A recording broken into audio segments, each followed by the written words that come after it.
Namaskar and welcome. Myself Dhruvika Kanabar from Sri A.K. Doshi Mahila College, Jamnagar, presenting the lecture of Auditing and Corporate Governance.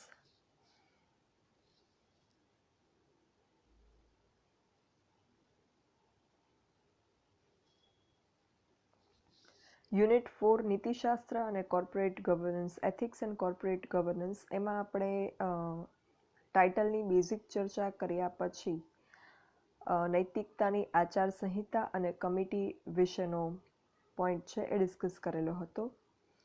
હવે આ સેશનમાં આપણે જે નવો point start કરવાના છીએ એ છે કરાર નોંધણી કે ઇંગ્લિશમાં લિસ્ટિંગ એગ્રીમેન્ટ ક્લોઝ 49 કલમ 49 જેને કહેવામાં આવે છે. બરાબર. હવે આ શું છે પહેલાં તો એ વાત કરીએ. આપણે જે સીએલ તમે કંપની લો ભણ્યા છો ફર્સ્ટ યર બીકોમમાં, કંપનીનો કાયદો સબ્જેક્ટ, એમાં તમે એક બેઝિક વસ્તુ શીખેલી છે કે કંપની જે છે એ રજિસ્ટર્ડ કરવામાં આવતી હોય, લિસ્ટેડ કંપનીઝ હોય. તો આ જે લિસ્ટેડ કંપનીઝ છે એણે કોર્પોરેટ ગવર્નન્સની રજૂઆત પોતાના એન્યુઅલ રિપોર્ટમાં, વાર્ષિક અહેવાલમાં કરવી પડે. અને આ અહેવાલ કંપનીએ લિસ્ટિંગ એગ્રીમેન્ટની જે ક્લોઝ 49 છે એ અનુસાર તૈયાર કરવાનો હોય. આ જે લિસ્ટિંગ એગ્રીમેન્ટ છે એની અલગ અલગ કલમો છે કે જેમાં કંપનીના લિસ્ટિંગ વિશેના, રજિસ્ટ્રેશન વિશેના નિયમો આપેલા છે. એમાં જે ક્લોઝ 49 કલમ છે, કલમ નંબર 49 છે, એ સ્પેશિયલી કોર્પોરેટ ગવર્નન્સની ઇન્ફોર્મેશનને અલોકેટ કરેલી છે. એટલા માટે થઈ અને આ લિસ્ટિંગ એગ્રીમેન્ટની ક્લોઝ 49 આપણે આ યુનિટમાં સ્ટડી કરીએ છીએ. લિસ્ટિંગ એગ્રીમેન્ટ જે છે, લિસ્ટિંગ કરાર છે, એ કરાર કોની વચ્ચે થાય? તો આપણને ખ્યાલ છે કે કંપની લિસ્ટેડ ક્યાં કરાવવાની હોય? સ્ટોક એક્સચેન્જમાં. એટલે સ્ટોક એક્સચેન્જ, શેર બજાર અને કંપની વચ્ચે આવો લિસ્ટિંગ કરાર, લિસ્ટિંગ એગ્રીમેન્ટ જે છે એ થાય છે. હવે આ કરારમાં કંપની જે છે એ સ્ટોક એક્સચેન્જને એક બાહેંધરી આપે છે કે એમાં રહેલી બધી પૂર્વ શરતો કંપની પાળશે અને અગર એ શરતો પાળવામાં કંપની નિષ્ફળ જશે તો stock exchange can take actions against company. Stock exchange company સામે પગલાં ભરી શકશે. અને બહુ જ સંજોગ એવો હોય તો સ્ટોક એક્સચેન્જ કંપનીને ડીલિસ્ટ પણ કરી શકે, એટલે કે નોંધણી છે એ રદ પણ કરી શકે, નોંધણી બહાર પણ કરી શકે. એટલે જે કંપનીએ પોતાનું લિસ્ટિંગ સ્ટોક એક્સચેન્જમાં સલામત રાખવું હોય એ કંપનીએ લિસ્ટિંગ કરારમાં આપેલી બધી જ શરતો જે છે એનું પાલન કરવું પડે. હવે આ લિસ્ટિંગ જે છે એનો અર્થ પણ તમને ખ્યાલ હશે કે કંપનીના જે શેર છે એની લેવેચ કરવા માટે કંપનીએ સ્ટોક એક્સચેન્જમાં લિસ્ટિંગ કરાવવું પડતું હોય છે. તો આ લિસ્ટિંગ કરારની જે ક્લોઝ 49 છે એમાં કંપનીએ કોર્પોરેટ ગવર્નન્સની જે રજૂઆત છે એ કરવાની હોય છે.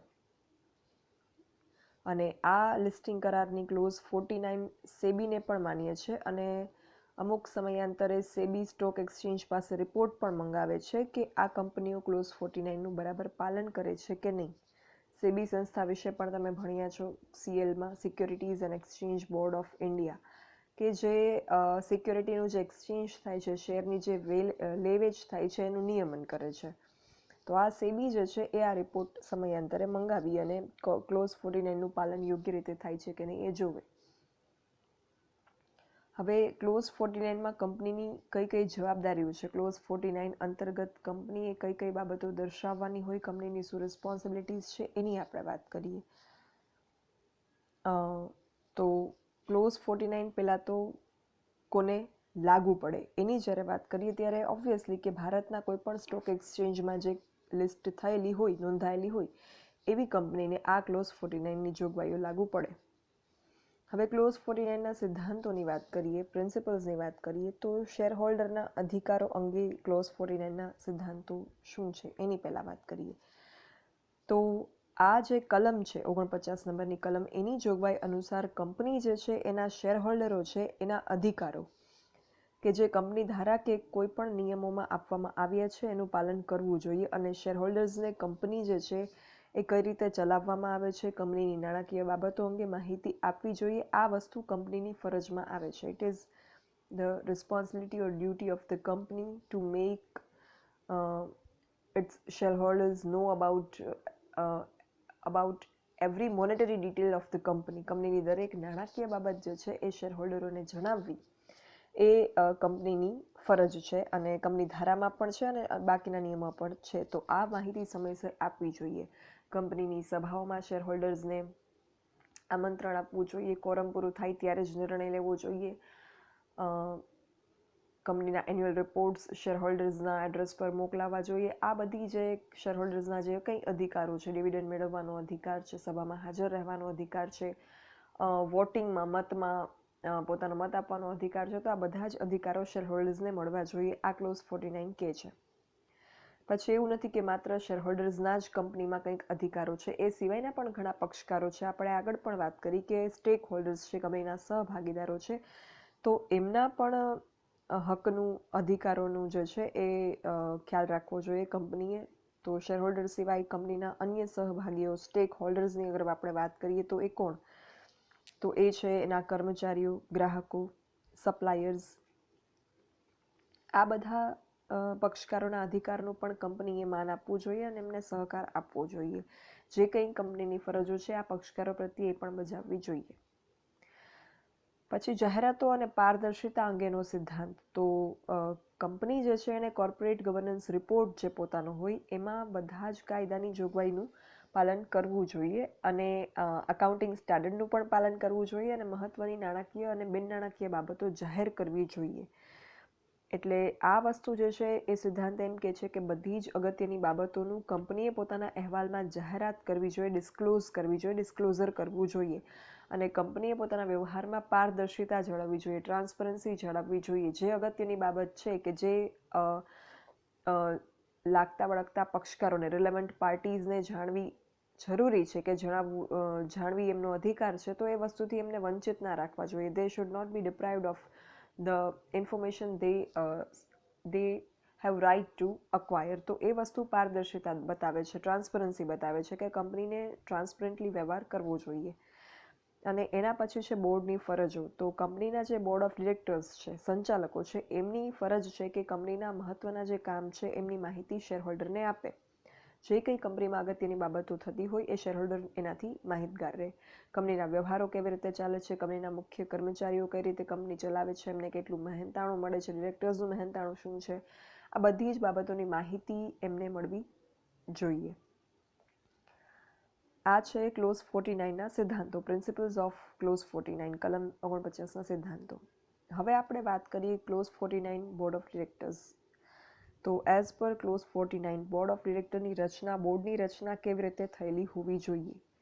બોર્ડની રચના વિશે મેં તમને બેઝિક અન્ડરસ્ટેન્ડિંગ આપેલી હતી સેમ 5ના કોર્પોરેટ ગવર્નન્સના ચેપ્ટરની શરૂઆતમાં, કે જેથી તમને ખ્યાલ આવે કે આપણે જે આ બોલીએ છીએ સંચાલકો, મેનેજમેન્ટ, ટોપ લેવલ મેનેજમેન્ટ, ઉચ્ચ સપાટી સંચાલકો, બોર્ડ ઓફ ડિરેક્ટર્સ, XYZ ડિરેક્ટર્સના આપણે ટાઈપ બોલતા હોઈએ કે ભાઈ executive directors, non executive directors, independent directors.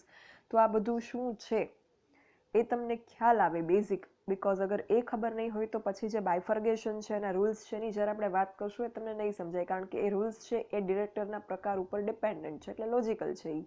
એટલે એ વસ્તુ મેં તમને સમજાવેલી હતી. અગર તમને યાદ ન હોય તો કોર્પોરેટ ગવર્નન્સનો શરૂઆતનો લેક્ચર જોજો. એમાં એક સિમ્પલ એવું ડાયાગ્રામ ડ્રો કરી અને ડિરેક્ટર્સના જે ટાઈપ છે કે બોર્ડ ઓફ ડિરેક્ટરની જે સ્ટ્રક્ચર છે, માળખું છે, મેં તમને સમજાવેલું હતું. અહીંયા આપણે વાત કરવાની છે કે એઝ પર ક્લોઝ 49 બોર્ડનું સ્ટ્રક્ચર કેવી રીતના હોય છે. કલમ 49 અનુસાર બોર્ડની રચના કેવી હોય. તો અહીંયા બોર્ડમાં એક્ઝિક્યુટિવ ડિરેક્ટર્સ અને નોન એક્ઝિક્યુટિવ ડિરેક્ટરનું સંકલન હોવું જરૂરી છે. બંનેનું કોમ્બિનેશન હોવું જોઈએ. ન તો ખાલી એક્ઝિક્યુટિવ ડિરેક્ટર્સ હોવા જોઈએ, ન તો ખાલી નોન એક્ઝિક્યુટિવ ડિરેક્ટર્સ હોવા જોઈએ. મેં તમને એ પણ સમજાવેલું હતું. Again I would like to repeat it કે એક્ઝિક્યુટિવ ડિરેક્ટર્સ કોણ હોય. તો આપણે અમલવારીને ઇંગ્લિશમાં કહેવાય એક્ઝિક્યુશન, ઇમ્પ્લિમેન્ટેશન પણ કહેવાય, એક્ઝિક્યુશન પણ કહેવાય. એક્ઝિક્યુશન એટલે અમલવારી, એના પરથી એક્ઝિક્યુટિવ વર્ડ. તો એક્ઝિક્યુટિવ એટલે જે રોજબરોજના કે જે કંપનીની બાબતોમાં રૂટીન બેઝિસ ઉપર રેગ્યુલર બેઝિસ ઉપર જે ધ્યાન રાખતા હોય એ એક્ઝિક્યુટિવ ડિરેક્ટર્સ. અને નોન એક્ઝિક્યુટિવ ડિરેક્ટર્સ મતલબ કે એ એટલો એક્ટિવ પાર્ટ કંપનીના સંચાલનમાં લેતા હોય નહીં. તો આ બંને પ્રકારના ડિરેક્ટર્સનું કોમ્બિનેશન હોવું જરૂરી છે. કોઈ એક પ્રકારના ડિરેક્ટર્સ હોવા જોઈએ નહીં. માત્ર બોર્ડમાં ઓછામાં ઓછા 50% નોન એક્ઝિક્યુટિવ ડિરેક્ટર્સ હોવા જોઈએ. મતલબ 50થી વધારે પણ નોન એક્ઝિક્યુટિવ ડિરેક્ટર્સ રાખી શકાય, અગર જેટલી પણ એક્ઝિક્યુટિવની જરૂરિયાત હોય એ સિવાયના. પણ મિનિમમ ઓછામાં ઓછા 50% નોન એક્ઝિક્યુટિવ ડિરેક્ટર્સ હોવા જ જોઈએ. અને એ સિવાય બોર્ડમાં એક વિમેન ડિરેક્ટર, સ્ત્રી ડિરેક્ટર પણ હોવા જરૂરી છે. આ છે બોર્ડ ઓફ ડિરેક્ટરના સ્ટ્રક્ચરની વાત. પછી બોર્ડના ચેરમેન હોય કે જે આખા બોર્ડના બધા ડિરેક્ટરના હેડ હોય. તો એ જે ચેરમેન છે એ અગર નોન એક્ઝિક્યુટિવ ડિરેક્ટર કોઈ ચેરમેન હોય તો 1/3 ડિરેક્ટર્સ જે છે એ ઇન્ડિપેન્ડન્ટ હોવા જરૂરી છે. અને જો બોર્ડના ચેરમેન એક્ઝિક્યુટિવ ડિરેક્ટર્સ હોય તો 2/3 ડિરેક્ટર્સ ઇન્ડિપેન્ડન્ટ ડિરેક્ટર હોવા જરૂરી છે. Independent director, non independent director પણ શું છે એ પણ મેં તમને એ સ્ટ્રક્ચર સમજાવેલું ત્યારે ગયા સેમમાં સમજાવ્યું હતું, તો એ રેફર કરજો. તો બોર્ડના ચેરમેન કોઈ પણ હોઈ શકે. It can be either non executive director or executive. But અગર નોન એક્ઝિક્યુટિવ ડિરેક્ટર હશે તો 1/3 ઇન્ડિપેન્ડન્ટ ડિરેક્ટરની જરૂર પડશે. અને અગર બોર્ડના ચેરમેન એક્ઝિક્યુટિવ ડિરેક્ટર હશે તો 2/3 ઇન્ડિપેન્ડન્ટ ડિરેક્ટરની જરૂર પડશે. આમાં પણ જો એક લોજિક છે. ઇન્ડિપેન્ડન્ટ ડિરેક્ટર કોણ હોય કે જેને જેમનું ડાયરેક્ટ કોઈ બેનિફિટ કંપની સાથે ન હોય અટેચ્ડ, કોઈ એમ સીધું કોઈ એમનું હિત જે છે કંપનીની બાબતોમાં સંકળાયેલું ન હોય, એને કહેવાય ઇન્ડિપેન્ડન્ટ ડિરેક્ટર્સ. તો અને નોન એક્ઝિક્યુટિવ ડિરેક્ટર પણ એવા જ છે કે જે કંપનીની રોજિંદી બાબતોમાં બહુ જ દેખરેખ રાખતા નથી હોતા. તો જ્યારે હવે એવા નોન એક્ઝિક્યુટિવ ડિરેક્ટર કે જે કંપનીના રોજિંદા બાબતો સાથે એટલા અટેચ નથી, એ અગર ચેરમેન હશે તો પછી ઇન્ડિપેન્ડન્ટ ડિરેક્ટરની બહુ જરૂરિયાત ઊભી થશે નહીં. એટલે 1/3 ઇન્ડિપેન્ડન્ટ ડિરેક્ટર્સ ચાલશે.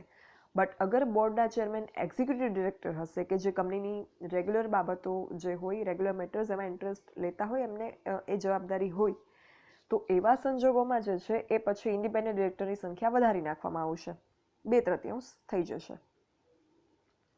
કારણ કે ઓલરેડી એક્ઝિક્યુટિવ ડિરેક્ટર્સને આટલી રિસ્પોન્સિબિલિટીઝ હોય છે. તો ઇન ધેટ કેસ પછી એ બોર્ડની મેમ્બર્સમાં ઇન્ડિપેન્ડન્ટ ડિરેક્ટર રાખવા પડે કે જે બાકીની બાબતો મેનેજ કરી શકે. આ એક સિમ્પલ લોજિકલ મેટર છે.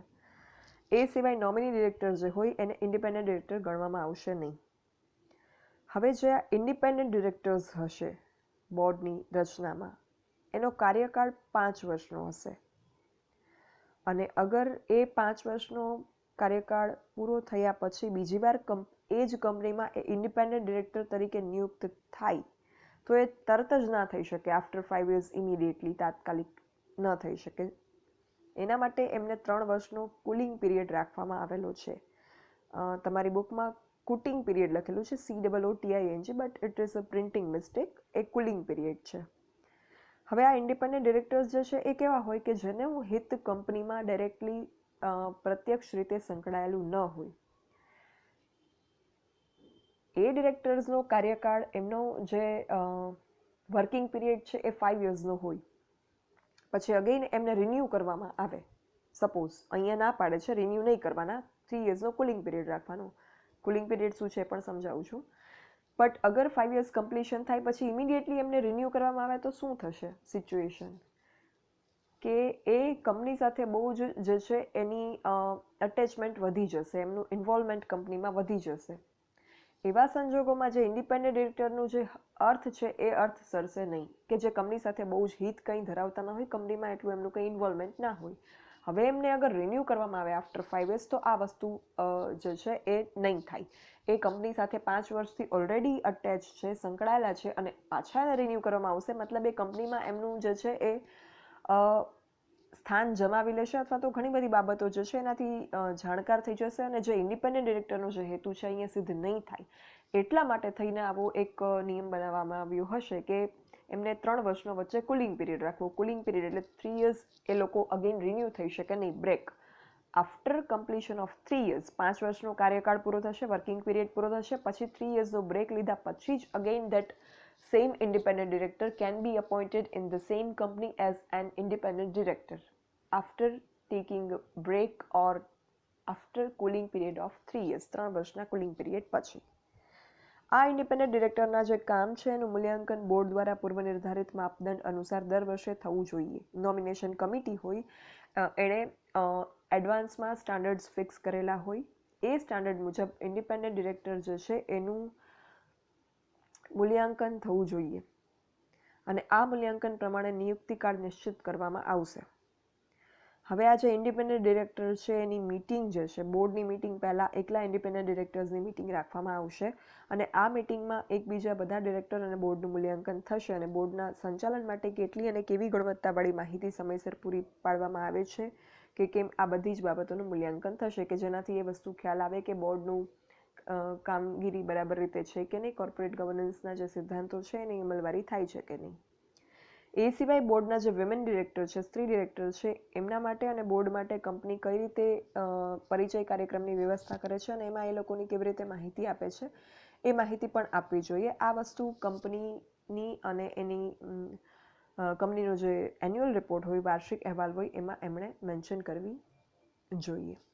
તો આ છે ક્લોઝ 49 અનુસાર કંપનીના બોર્ડ ઓફ ડિરેક્ટરની રચના કઈ રીતે થયેલી હોવી જોઈએ, કયા પ્રકારના ડિરેક્ટર, કેટલા સમય માટે અને એમની કામગીરી શું રહે છે અને ક્યારે એ લોકો મીટિંગ કરે છે, એ બધી ડિટેલ્સ. ક્લોઝ 49નો જે આપણો ટોપિક છે, જે આપણે આ સેશનથી શરૂ કર્યું, એ થોડો લાંબો છે.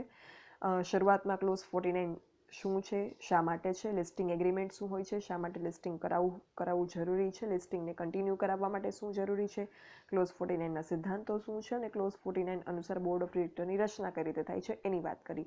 હજુ પણ આપણે અમુક ટોપિકની વાત આ જે પોઈન્ટ છે એમાં કરવાની છે. આખો પોઈન્ટ ક્લોઝ 49 તરીકે ઓળખાય છે અથવા તો કરાર નોંધણી તરીકે ઓળખાય છે અથવા તો કલમ 49 કે પછી લિસ્ટિંગ એગ્રીમેન્ટ તરીકે ઓળખાય છે. બધું જ સેમ, ઓલ આર સેમ.